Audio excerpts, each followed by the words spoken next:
저는 지금 이 이야기를 하면서도 가슴이 먹먹합니다. 누군가는 세상에 그런 일이 어딨냐고 하실지도 모르겠습니다. 하지만 이건 분명히 제 인생에서 실제로 일어난 일이고 저는 평생 잊지 못할 이야기입니다. 그 사람을 처음 만난 건 제가 인쇄 회사에서 격리로 일하던 시절이었습니다. 그때 제 나이 26, 부모님을 일찍 여의고 혼자 고생하며 살고 있을 때였습니다. 회사라 해봐야 을지로 골목 안쪽에 있는 작은 인쇄소였어요. 직원이 20명도 채 안 되는 늘 잉크 냄새가 가득한 곳이었습니다. 저는 입출금 관리하고 급여 정산하는 일을 맡고 있었습니다. 하루 종일 숫자만 들여다보는 일이었지만 그마저도 제겐 안정이었죠. 그 시절엔 그게 전부였습니다. 그 사람은 인쇄기계를 다루는 기사였습니다. 솔직히 처음엔 첫인상이 그다지 좋지 않았습니다. 키도 작고 늘 기름때 묻은 작업복 차림에 얼굴엔 잉크 자국이 묻어 있었거든요. 손톱 사이까지 새까맣게 때가 끼어 있어서 처음엔 눈길조차 잘 안 갔습니다. 회사 여직원들 사이에서도 그 사람 얘긴 거의 나오지 않았습니다. 외모도 평범하고 말수도 적어서 존재감이 없던 사람이었으니까요. 그냥 조용히 자기 일만 묵묵히 하는 그런 사람이었습니다. 그러던 어느 날 제가 창고에서 높은 선반을 정리하다가 그만 떨어질 뻔한 일이 있었습니다. 그날따라 사장님이 갑자기 창고 정리를 시키셨는데 선반이 사람 키보다 한참 높았습니다. 의자 2개를 포개 올라가 상자를 꺼내던 중 순간 중심을 잃었습니다.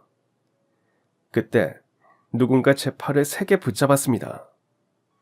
깜짝 놀라 내려다보니 그 사람이었습니다. 괜찮냐고 묻는 그의 목소리는 진심이 느껴졌습니다. 저는 가슴이 두근거려 아무 말도 못하다가 겨우 고맙습니다 한마디를 내뱉었습니다. 그는 제 옆에 쪼그려 앉아 바닥에 흩어진 서류들을 하나하나 주워 담았습니다. 잉크가 묻은 손으로 조심스럽게 종이를 정리하는 모습이 묘하게 마음에 남았습니다.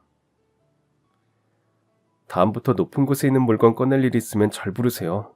제가 도와드릴게요. 그가 그렇게 말하던 순간 저는 처음으로 그 사람의 얼굴을 제대로 보게 되었습니다. 기름때 묻은 작업복 차림이었지만 그날따라 이상하게 듬직해 보였습니다. 평소 말 한마디 제대로 나눠본 적도 없는데 다음부터 자기를 부르라는 말이 조금은 어색했습니다. 그런데 이상하게도 그 말이 싫지 않았습니다. 가슴 한쪽이 괜히 따뜻해지는 기분이 들었습니다. 그는 작업복 주머니에서 사탕 하나를 꺼내 제게 내밀었습니다. 놀라셨을 텐데 이거 드시면 마음이 좀 진정될 거예요. 다 큰 어른에게 사탕으로 놀란 마음을 진정시키라니 좀 웃기고 그 말을 건네는 말투 역시 서툴렀지만 이상하게 진심이 느껴졌습니다. 작은 사탕 하나였지만 그날따라 그게 유난히 따뜻하게 느껴졌습니다. 그 일이 있고 나서 괜히 그 사람이 눈에 들어오기 시작했습니다. 늘 말없이 일만 하던 사람이라 어떤 사람인지 문득 궁금해졌습니다. 그래서 점심시간에 김대리님께 슬쩍 물어봤습니다. 김대리님이 미소를 지으며 말했습니다.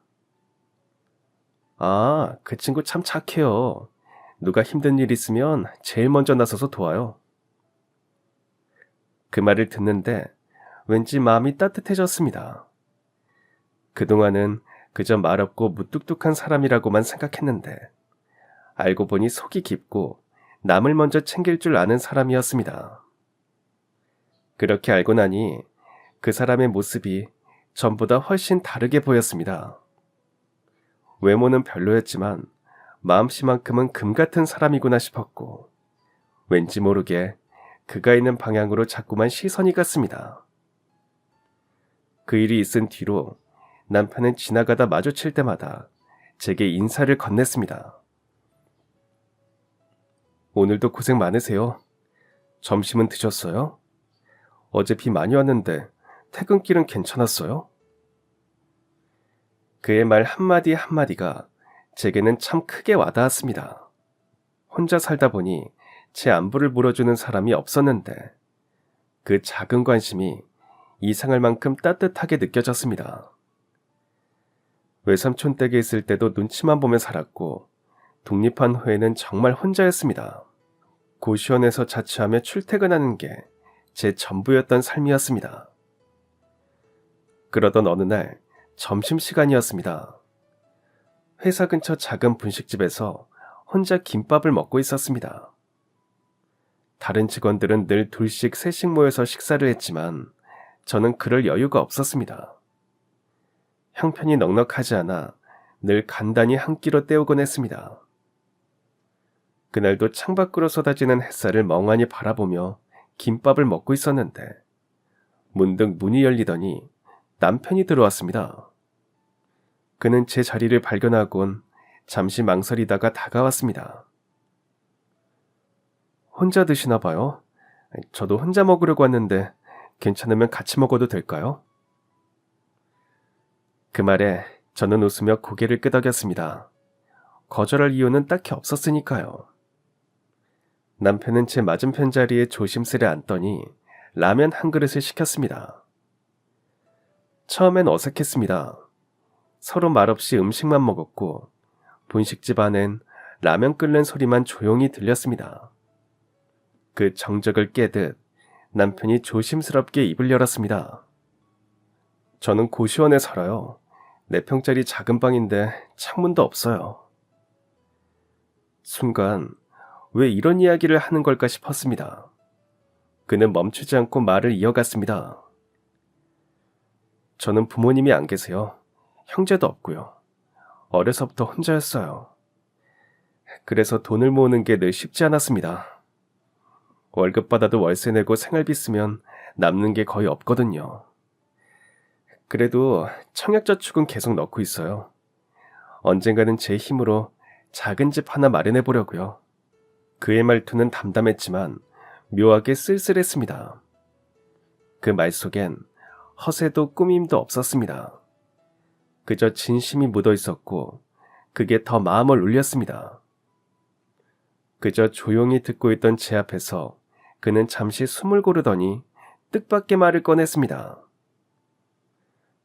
그런데 요즘 상미 씨를 자주 생각하게 돼요. 그 말에 제 손끝이 살짝 떨렸습니다. 남편은 얼굴이 붉어진 채 고개를 숙였다가 다시 제게 시선을 맞추었습니다. 한참을 망설이던 그는 마침내 결심한 듯 말했습니다. 저는 말씀드린 것처럼 가진 게 없습니다. 솔직히 말씀드리면 내세울 것도 없고요. 그래도 저랑 한번 만나봐 주시겠어요? 그의 목소리는 떨렸지만 진심이 느껴졌습니다. 그 순간 제 마음속에서도 무언가가 조용히 흔들렸습니다. 가진 게 없다고 숨기지 않고 솔직하게 말하는 그의 모습이 오히려 믿음직스러웠습니다. 보통 남자들은 자신을 조금이라도 더 좋아 보이게 하려고 거짓말을 하곤 했는데 남편은 달랐습니다. 있는 그대로의 자신을 보여줬습니다. 그의 솔직함이 제 마음을 천천히 두드렸습니다. 사실 저 역시 형편이 넉넉한 편은 아니었습니다. 부모님을 일찍 여의고 외삼촌 댁에 얹혀 살았으니까요. 그곳에서 저는 늘 눈칫밥을 먹으며 자랐습니다. 밥상에 앉을 때도 눈치를 봐야 했고 옷 한 벌 사달라는 말조차 쉽게 꺼낼 수 없었습니다. 그런 시절을 겪어서일까요? 남편의 담담한 고백이 낯설지 않았습니다. 왠지 모르게 제 안의 외로움이 그 사람에게 스며들듯 조금씩 녹아내렸습니다. 저도 가진 게 없어요. 어려서 부모님이 돌아가셔서 외삼촌 댁에서 자랐는데 눈치 보며 지낸 게 대부분이었어요. 고등학교를 졸업하자마자 독립하고 고시원에서 살며 격리학원을 다녔어요. 그때 자격증을 따서 지금 이 회사에 들어온 거예요. 그 말을 하고 나니 마음 한켠이 묘하게 편안해졌습니다. 서로의 지난 시간을 털어놓는 게 어색하지 않았고 이상하게 그 사람 앞에선 아무런 가식도 필요 없었습니다. 지금도 여전히 고시원에서 살고 월급 받아도 빠듯하게 겨우 버텨요. 그래도 괜찮다면 우리 천천히 알아가요. 그 말을 듣는 순간 남편의 얼굴에 환한 미소가 번졌습니다. 그 미소는 잔잔했지만 이 생활만큼 마음을 따뜻하게 만들었습니다. 그날 이후로 남편과의 연애가 시작됐습니다. 하지만 데이트라고 할 것도 없었습니다. 둘 다 형편이 넉넉치 않아 영화관에 가는 일도 드물었습니다. 영화 한 편에 10,000원이 넘는 돈이 아까웠거든요. 대신 우린 한강둔치를 자주 걸었습니다. 여의도에서 뚝섬까지 강바람을 맞으며 나란히 걸었죠. 손을 꼭 잡고 걸으면서 이런저런 이야기를 나누는 시간이 그저 좋았습니다. 그 평범한 걸음이 우리에겐 가장 큰 행복이었습니다. 그날들도 참 따뜻했습니다. 데이트할 때 남편은 자신의 이야기를 많이 들려줬습니다. 아버지 돌아가시고 어머니 집을 나가시고 그때부터 친척집을 전전했어요. 그래서 고등학교 졸업하고 바로 일했어요. 처음엔 인쇄소에서 심부름부터 시작했는데 지금은 직접 기계를 다루고 있어요. 남편의 말엔 힘겨운 세월이 고스란히 담겨 있었습니다. 그 이야기를 들으며 저는 문득 이 사람은 고된 인생을 살아왔지만 마음만큼은 단단하고 따뜻하다는 생각이 들었습니다. 남편의 이야기를 듣고 나면 저도 제 이야기를 했습니다. 부모님이 제가 7살 때 화재 사고로 돌아가셨고 그 후로 외삼촌 댁에서 자랐는데 환영받지 못하는 존재였다고요. 우리 둘 다 외롭게 혼자 살아온 처지였습니다. 그래서인지 서로에게 더 끌렸던 것 같습니다. 주말이면 우린 늘 비슷한 곳을 다녔습니다. 돈이 없어도 함께 있는 것만으로 충분히 행복했거든요. 광화문 광장이나 시청 앞에서 열리는 무료 공연을 찾아다녔고 길거리에서 들려오는 기타 소리에도 우리는 한참을 서 있곤 했습니다. 때로는 도서관에 나란히 앉아 책을 읽었습니다. 책 속 문장 하나에도 서로의 생각을 나누며 웃던 그 시간이 참 따뜻했습니다. 비싼 밥집이나 화려한 데이트는 없었지만 남편은 언제나 제 손을 꼭 잡고 다녔습니다. 그 손길은 거칠었지만 따뜻했습니다. 그 온기가 제 마음속까지 스며들어 오랫동안 차갑게 식어있던 외로움을 조금씩 녹여주었습니다. 남편은 종종 함께하는 미래 이야기를 꺼냈습니다. 그의 눈빛은 언제나 반짝였고 그 속엔 희망이 담겨 있었습니다. 그 희망 가득한 사람의 옆에 있다는 게 그때 저에게는 세상 어떤 부러움보다 큰 행복이었습니다. 연애를 시작한 지 꼭 1년이 되던 날 남편이 퇴근 전에 잠시 옥상으로 올라오라고 했습니다. 무슨 일인가 싶어서 조심스레 올라가 보니 낡은 옥상 위에 작은 상 하나가 놓여 있었습니다. 그 위에는 손바닥만한 케이크와 포장지에 정성껏 쌓인 꽃다발이 놓여 있었습니다. 노을이 젖어드는 하늘 아래 남편이 쑥스러운 미소를 띠고 서 있었습니다. 그는 어색한 웃음을 지으며 상 위에서 작은 상자를 꺼냈습니다. 상자 안에는 얇은 금 실반지 하나가 들어있었습니다. 번쩍이진 않았지만 그 작고 소박한 반지가 이상하게 눈부셨습니다. 남편은 잠시 숨을 고르더니 무릎을 꿇었습니다. 이런 저라도 괜찮다면 저랑 결혼해 주실래요? 지금은 가진 게 없지만 평생 상미 씨를 아끼고 사랑하며 살겠습니다. 그 말을 듣는 순간 눈물이 났습니다. 비싼 반지도 화려한 레스토랑도 없었지만 그의 말 한마디 한마디가 세상 그 무엇보다 값지게 느껴졌습니다. 그동안 서로의 외로움을 껴안고 살아온 시간이 떠올라 가슴이 뭉클하게 차올랐습니다.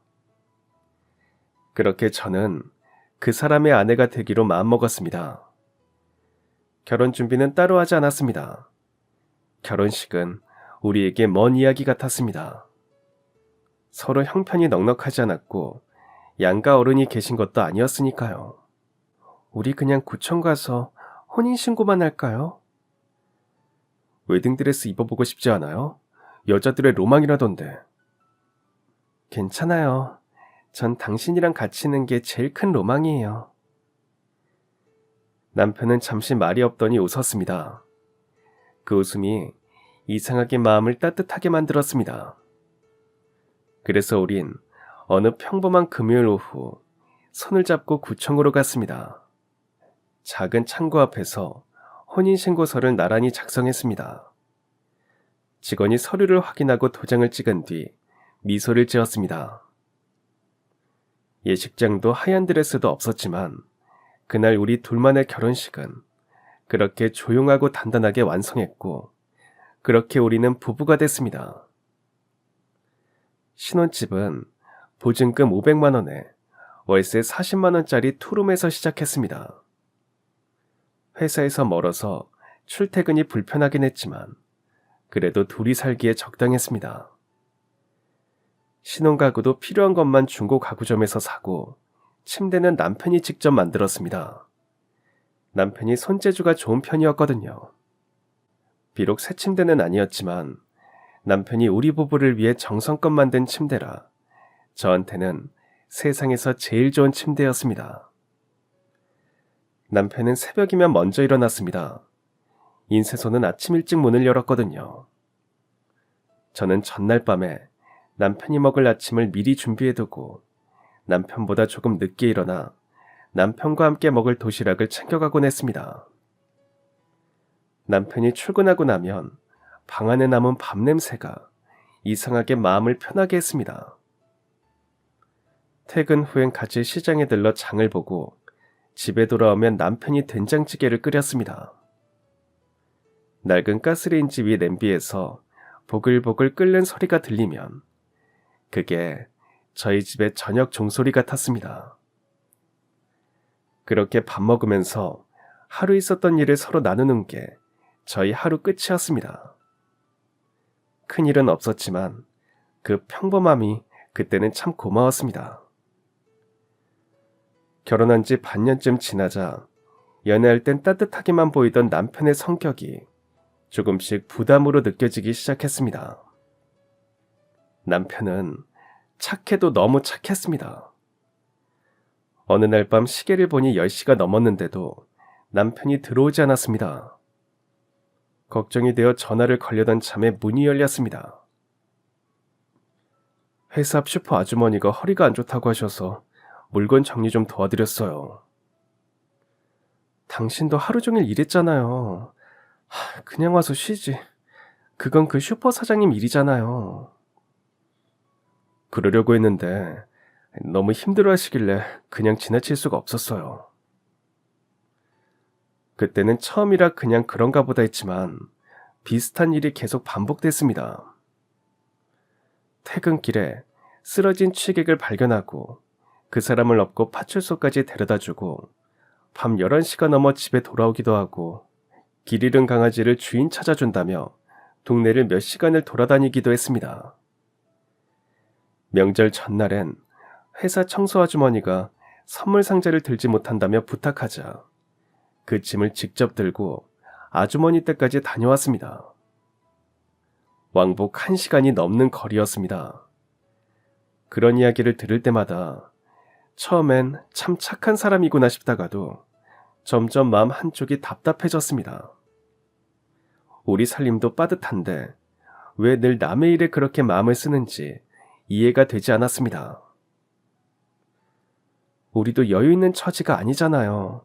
이제는 좀 현실적으로 생각해요. 맞아요. 미안해요. 앞으로는 조심할게요. 하지만 남편의 그 말은 말뿐이었고 다음에도 비슷한 일이 반복됐습니다. 결혼 2년 차에 딸이 태어났습니다. 임신 소식을 들었을 때는 기쁨보다 걱정이 먼저 들었습니다. 가난한 살림에 아이를 키울 자신이 있을까? 그런 두려움이 마음 한켠에 자리했습니다. 그래도 뱃속에서 움직이는 아이를 느낄 때마다 이 아이만 건강하게 태어나면 된다는 생각으로 버텼습니다. 출산은 순조롭게 했지만 병원비만으로도 빠듯했습니다. 산후조리원은 엄두도 내지 못했고 집에서 남편 도움을 받으며 스스로 회복했습니다. 남편은 회사 일을 마치고도 분유를 사고 아이 기저귀를 갈며 서툰 손으로 저를 도왔습니다. 그렇게 우리 사이에 새로운 생명이 태어났다는 건 말로 다 할 수 없는 감동이었지만 현실은 생각보다 훨씬 버거웠습니다. 분유며 기저귀, 예방접종비, 아이 옷까지 매달 나가는 돈은 점점 늘어만 갔습니다. 남편의 월급으로는 버티기 어려웠고 통장은 늘 바닥을 드러냈습니다. 처음엔 조금만 아끼면 되겠지 했지만 세상 일이 그렇게 단순하지 않았습니다. 아이가 자랄수록 지출은 늘어났고 그만큼 제 마음도 점점 무거워졌습니다. 그래도 남편과 아이를 바라보면 조금만 더 힘내자는 말이 절로 나왔습니다. 결국 딸이 돌이 되자 저는 다시 일을 시작해야 했습니다. 남편의 수입만으로는 도저히 생활이 되지 않았습니다. 아이를 직접 돌보며 전업주부로 지내고 싶었지만 그럴 여유가 없었습니다. 문제는 딸을 맡길 곳이 없다는 거였습니다. 마음이 아팠지만 어린이집에 맡길 수밖에 없었습니다. 출근길마다 아이를 안고 버스를 타는 일이 그렇게 힘들 줄 몰랐습니다. 딸은 낯선 교실 앞에서 울었고 저는 눈물을 참고 돌아서야 했습니다. 그날 이후 제 하루는 늘 비슷했습니다. 새벽에 일어나 딸을 씻기고 밥을 먹이고 옷을 입혔습니다. 출근 전 어린이집에 데려다주고 나면 이미 하루가 반쯤 지나버린 듯한 기분이었습니다. 퇴근하자마자 곧장 어린이집으로 달려가 딸을 데려왔습니다. 집에 오면 밥을 먹이고 씻기고 아이가 잠들 때까지 곁을 지켰습니다. 그제야 잠깐 숨을 돌릴 수 있었지만 남은 건 설거지와 빨래였습니다. 하루 종일 정신없이 움직였는데도 끝나지 않은 일이 늘 기다리고 있었습니다. 몸은 늘 피곤했지만 아이가 잠든 얼굴을 보면 이상하게도 마음이 풀렸습니다. 조금만 더 버티면 괜찮아질 거야. 그 한마디를 되뇌며 저는 그렇게 매일을 버텼습니다. 그런데 남편은 여전했습니다. 제가 아이를 돌보며 회사 일을 병행하느라 하루하루가 버거웠던 그때 남편은 여전히 남을 돕는 일을 멈추지 않았습니다. 회사 문방구 할아버지가 짐을 나른다며 힘들어하자 도와드렸고 옆집 독거노인 방 전등이 나갔다며 찾아가 갈아드렸습니다. 퇴근길엔 장바구니가 무거운 할머니를 집까지 모셔다 드리기도 했습니다. 나는 하루 종일 일하고 집에 돌아와 아이 재우느라 눈코 틀 새가 없는데 남편은 여전히 우리보다 다른 사람을 먼저 챙기고 있었던 겁니다. 우리 아이도 제대로 못 돌보면서 왜 남의 일에 신경을 써요? 당신은 남편이고 아빠잖아요. 가족부터 챙겨야죠.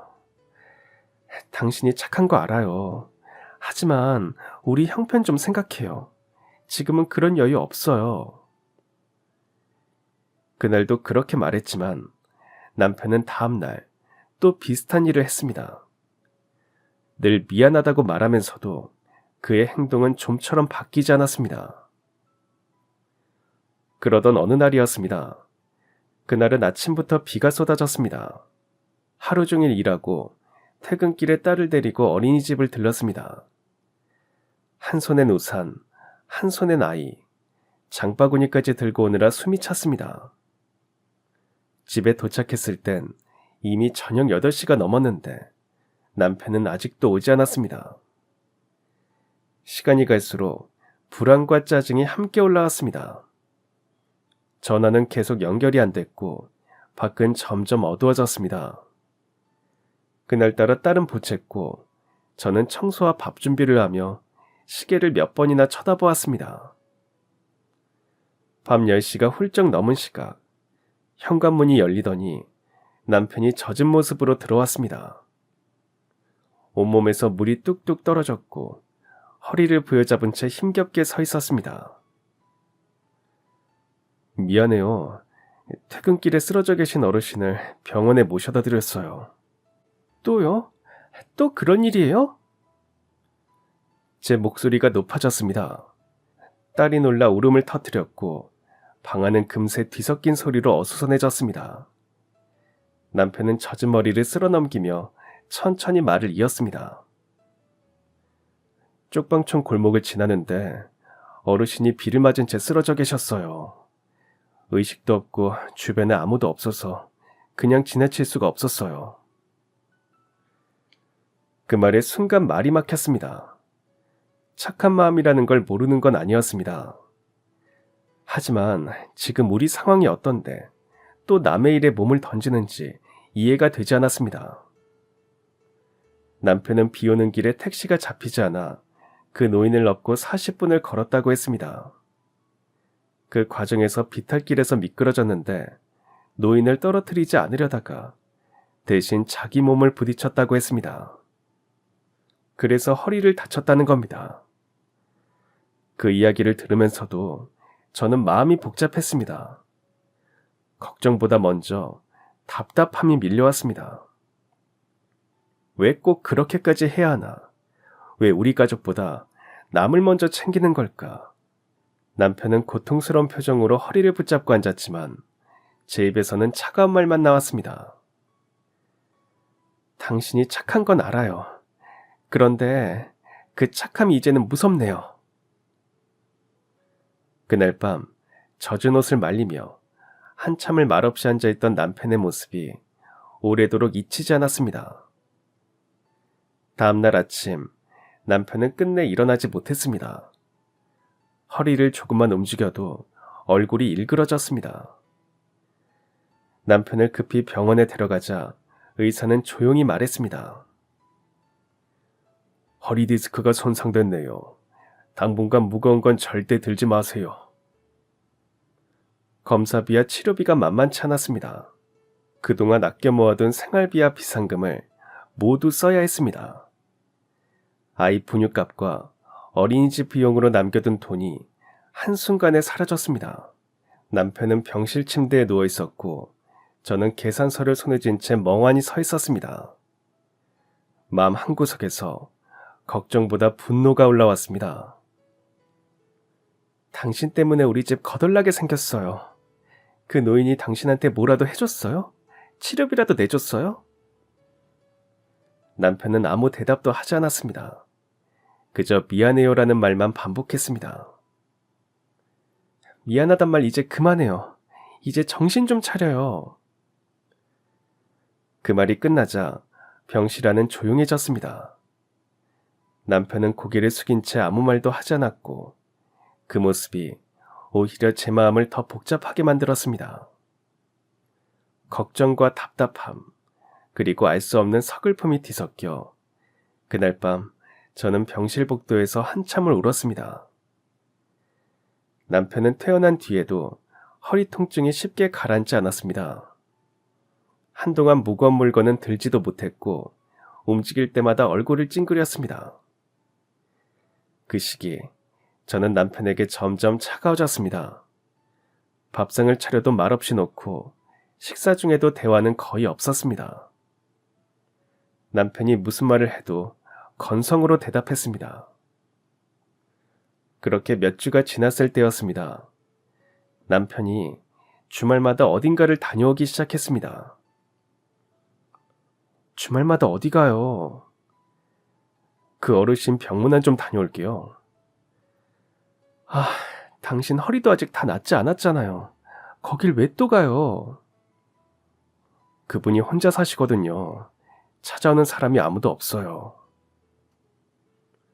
그 말에 저는 더 이상 아무 말도 하지 않았습니다. 답답했지만 이제는 뭐라 해도 소용이 없다는 걸 알았기 때문입니다. 그 뒤로 남편은 매주 토요일마다 어르신을 찾아갔습니다. 쪽방촌에 혼자 사신다는 분이었습니다. 남편 말로는 방이 2평도 안 되고 화장실도 공동이라 했습니다. 남편은 어르신 방을 청소해드리고 쓰레기를 버려드렸습니다. 제가 반찬을 하면 조금 덜어 그분께 가져다 주기도 했습니다. 한 번은 어르신의 빨래를 맡아 집에 가져오기도 했습니다. 빨래방에 맡길 돈이 없다고 해서 남편이 직접 세탁하겠다고 들고 온 것이었습니다. 그 빨래를 바라보며 제 속이 뒤집혔습니다. 우리 집 빨래도 감당이 안 되는데 왜 남의 옷까지 맡아야 하나 싶었습니다. 하지만 그때도 말하지 않았습니다. 아무리 말해도 바뀌지 않는 사람이라는 걸 이미 알고 있었으니까요. 그렇게 몇 달이 흘렀습니다. 남편은 여전히 주말이면 어르신을 찾아갔고 가끔 그분 이야기를 들려주곤 했습니다. 어르신이 예전에 건설회사를 운영하셨고 사업도 크게 하셨다네요. 그런데 아들이 교통사고로 세상을 떠나고 얼마 뒤 아내도 병으로 돌아가셨대요. 그 후로는 의지할 사람 없이 혼자 지내신대요. 너무 외로워 보이세요. 제가 아니면 찾아오는 사람이 없대요. 남편의 표정에는 안쓰러움이 묻어 있었습니다. 그 마음이 나쁘다는 건 알지만 저는 점점 이해가 되지 않았습니다. 우리 생활도 벅찬데 왜 남의 외로움까지 짊어지려 하는지 답답했습니다. 속으로는 이런 생각이 들었습니다. 그분이 정말 그렇게 사업을 크게 한 분이라면 왜 쪽방촌에 살지? 우리에게 도움도 안 되는 사람인데.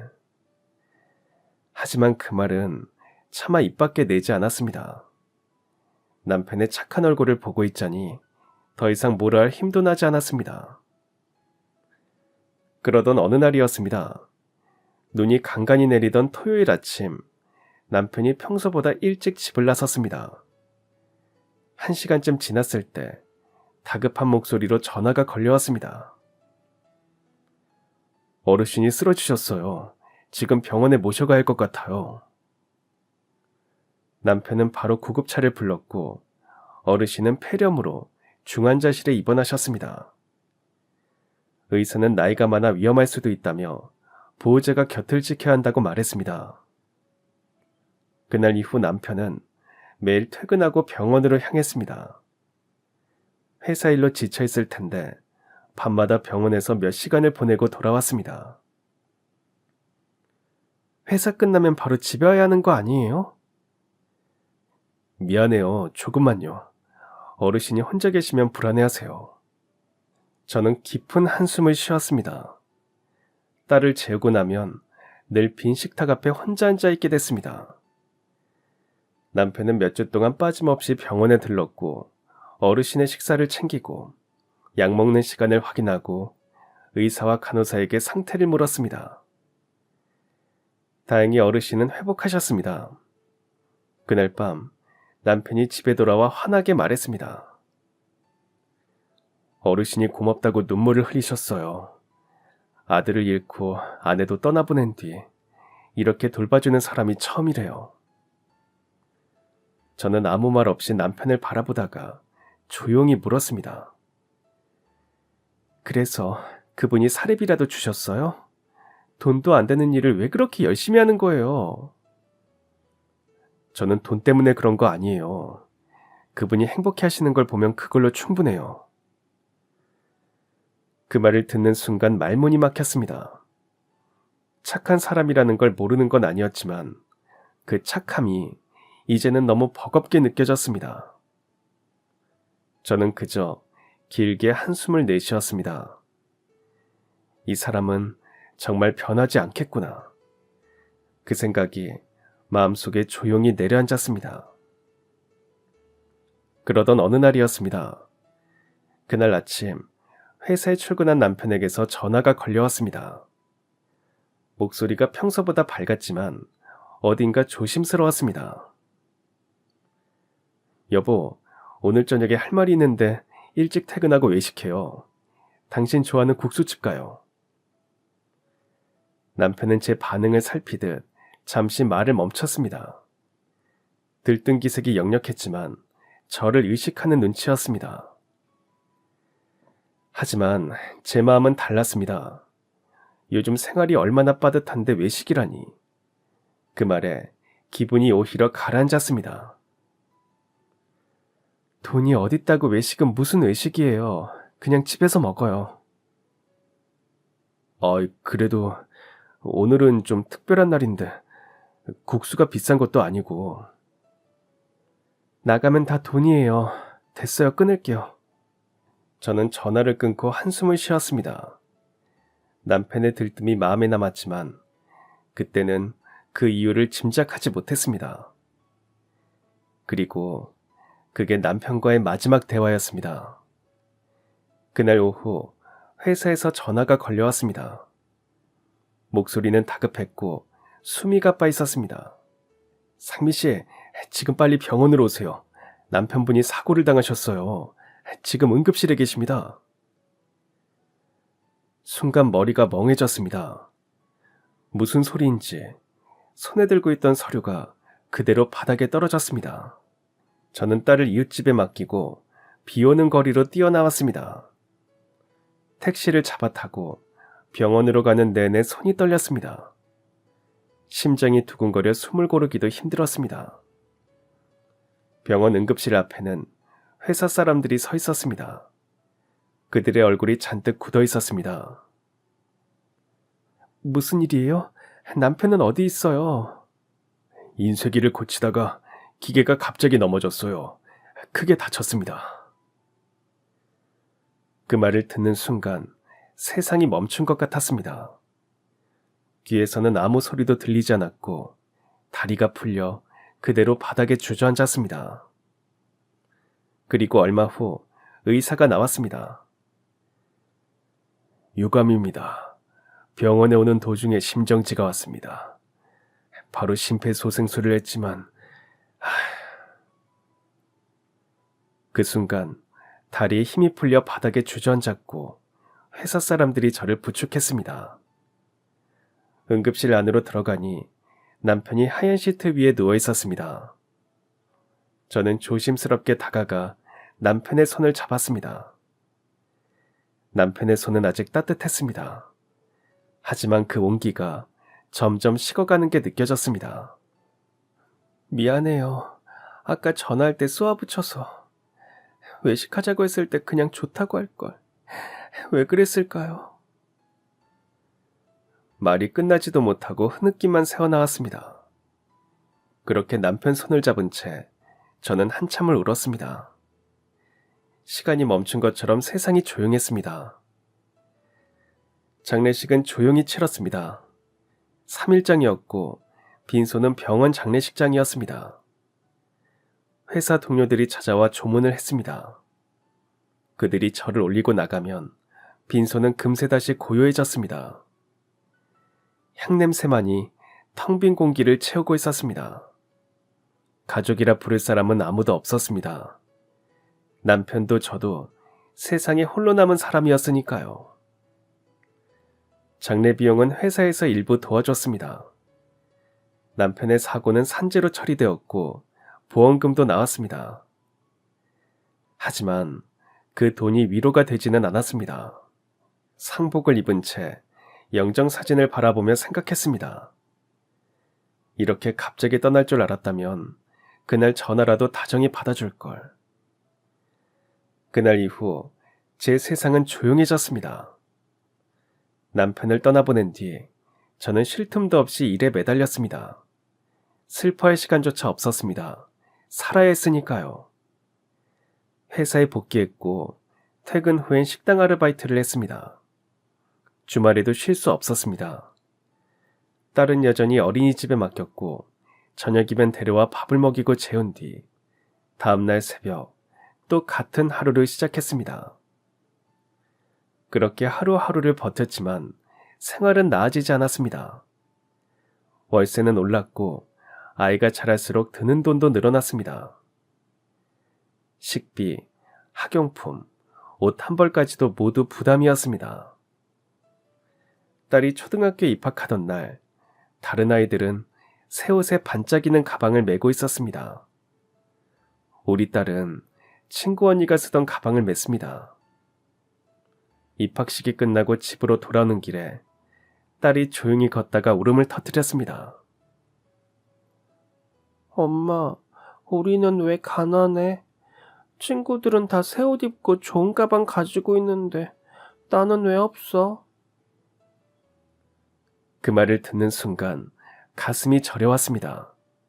뭐라고 해야 할지 알 수 없었습니다. 그저 딸을 꼭 안아주었습니다. 엄마가 너무 미안해. 조금만 참아. 엄마가 열심히 벌게. 하지만 현실은 딸과의 약속을 쉽게 허락해주지 않았습니다. 밤마다 피곤해 지쳐 눈을 감으면 남편의 얼굴이 어렴풋이 떠올랐습니다.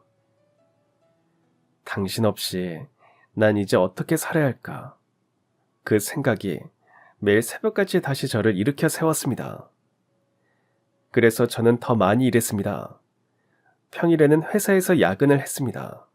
퇴근 후에는 서류 정리를 도왔고 주말엔 식당 2군데를 오가며 아르바이트를 했습니다.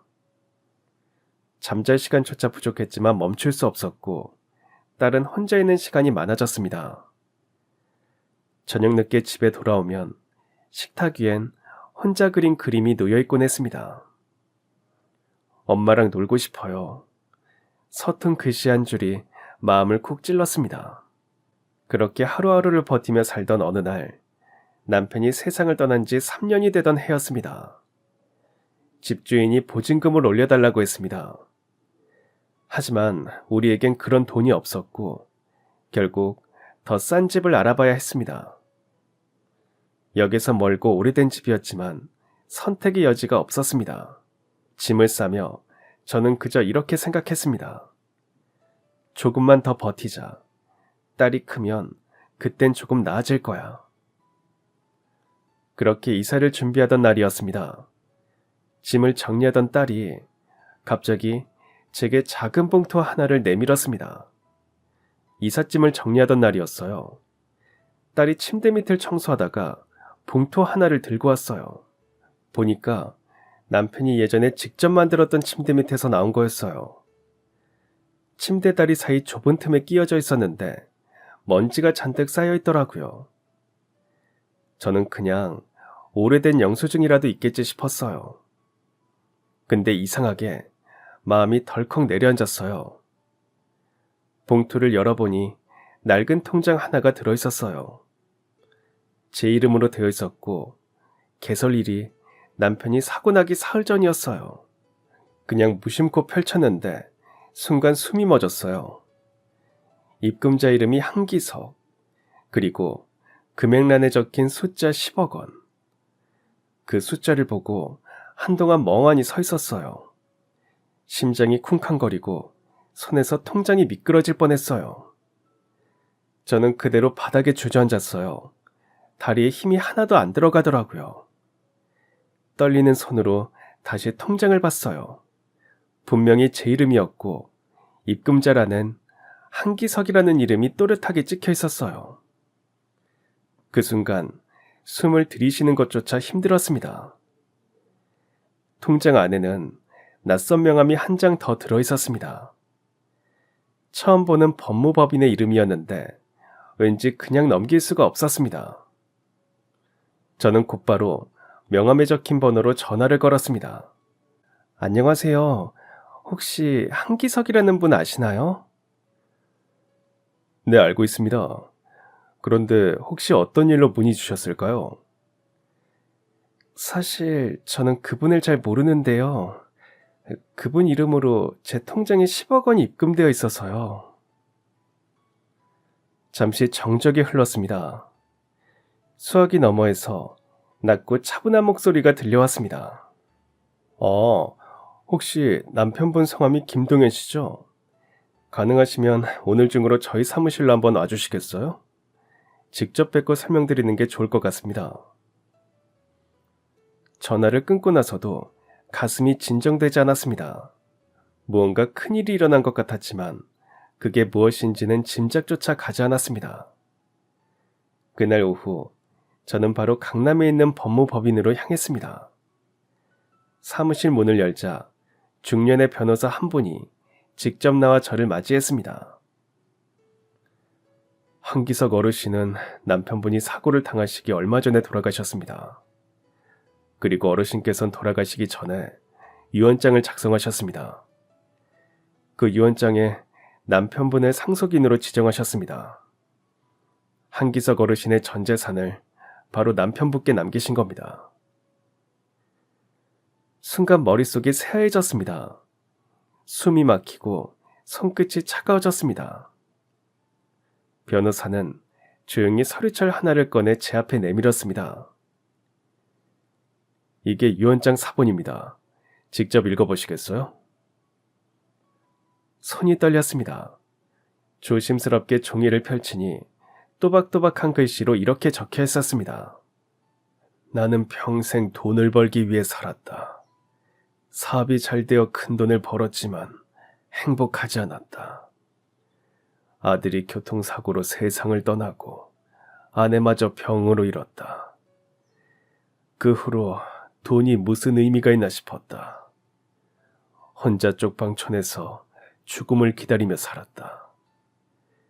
그러던 어느 날 그 청년을 만났다. 비 오는 날 길가에서 쓰러진 나를 업고 병원까지 데려갔다. 자기 허리를 다치면서까지 나를 지켜줬다. 그 후로 매주 찾아와 말동무가 되어주고 방을 청소해주고 빨래를 해주었다. 밥을 챙겨주며 건강하셔야 한다고 했던 그 청년 덕분에 나는 다시 삶이 의미 있다는 걸 느꼈고 돈보다 사람이 중요하다는 걸 깨달았다. 그래서 내 전 재산을 그 청년에게 남긴다. 부디 행복하게 살아주기를 바란다.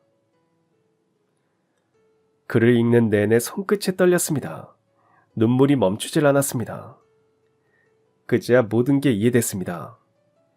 남편이 그날 아침 들뜬 목소리로 오늘 좋은 일이 있다고 했던 이유를요.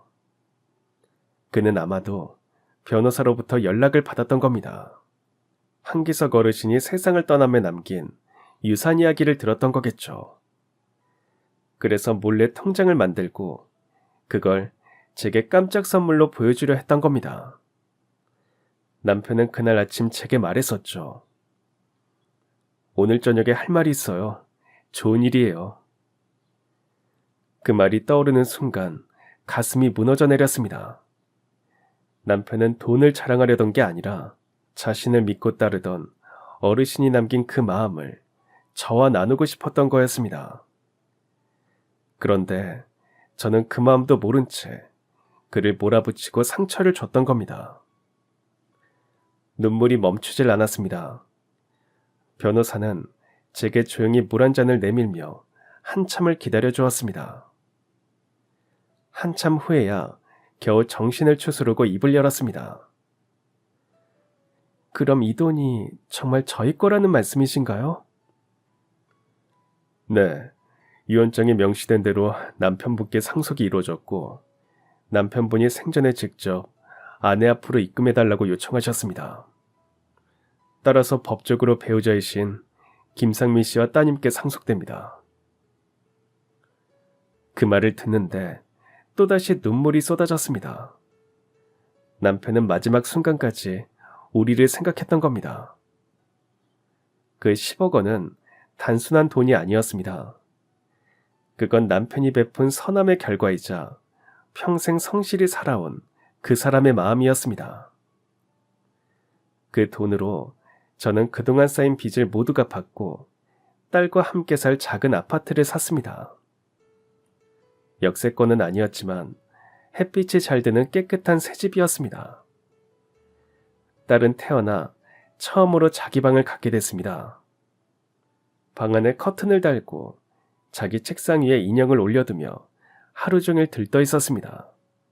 그 아이의 눈이 반짝이던 그날을 지금도 잊을 수 없습니다. 저는 그 모습을 보며 남편이 우리에게 남겨준 사랑이 이런 모습이구나 싶었습니다. 저는 남편이 바랬던 것처럼 딸아이와 더 많은 시간을 보내고 싶어서 집 근처에 작은 카페를 열었고 이제는 매일 아침 문을 열며 커피 향으로 하루를 맞이합니다. 딸 역시 하고 싶던 일들을 하나씩 이루어가고 있습니다. 피아노 학원에도 다니고 미술 학원에도 등록했습니다. 새 옷을 입고 환하게 웃는 딸의 모습이 그렇게 예쁠 수가 없었습니다. 어느 날 딸이 제 손을 꼭 잡고 물었습니다. 이거 아빠가 도와주신 거 맞지? 아빠 정말 대단해. 나도 커서 아빠처럼 착한 사람이 될래. 그 말을 듣는 순간 눈물이 핑 돌았습니다. 남편이 남겨준 건 돈이 아니라 우리 삶을 다시 따뜻하게 만들어준 사랑의 마음이었다는 걸 그제야 깨달았습니다. 얼마 전 딸과 함께 남편의 납골당에 다녀왔습니다. 남편이 좋아하던 해바라기를 한 다발 사서 들고 갔습니다. 햇살이 부드럽게 내리쬐는 날이었습니다. 무덤 앞에 해바라기를 놓고 한참을 바라보다가 조심스럽게 말을 꺼냈습니다. 여보, 이제야 당신 마음을 알겠어요. 그땐 당신이 왜 그렇게 사는지, 왜 그렇게 남을 먼저 챙겼는지 이해하지 못했어요. 한참 동안 바람만 불었습니다.